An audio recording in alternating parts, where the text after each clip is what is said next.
আর্থিক দিকে উন্নতি করতে দারিদ্র ব্যক্তিদের কোন কোন জিনিস দান করা শুভ? জ্যোতিষশাস্ত্রে বলা হয় জীবনে দান করলে নাকি পূর্ণ হয়, দানই নাকি সুখ। তাছাড়া আপনি যদি দারিদ্র অসহায় ব্যক্তিদের আপনার সামর্থ্য মতো কিছু দান করেন, তাহলে দেবদেবতারা খুশি হন, আপনার উপর তাদের কৃপা লেগে থাকে, এতে আপনার জীবনে সফলতা লেগেই থাকে। কথিত আছে আপনি যদি এই জিনিসগুলি কোনো ব্যক্তিকে দান করেন, তাহলে আপনি আর্থিক সংকট থেকে মুক্তি পাবেন। দেখুন কোন কোন জিনিস দান করা শুভ। 1. ধর্মীয় গ্রন্থ।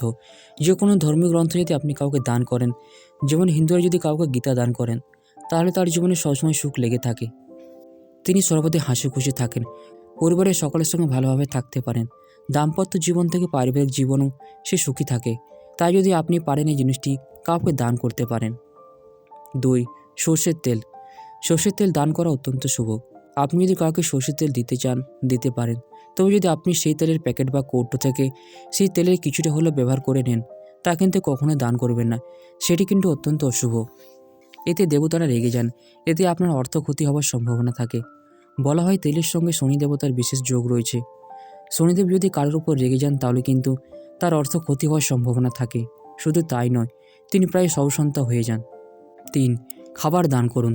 যদি আপনি কাউকে খাবার দান করেন, তা অত্যন্ত শুভ।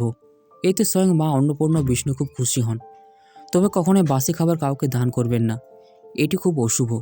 এতে আপনার অর্থ ক্ষতি হওয়ার সম্ভাবনা থাকে। সেই সঙ্গে দেবী লক্ষ্মী কিন্তু খুব রেগে যান।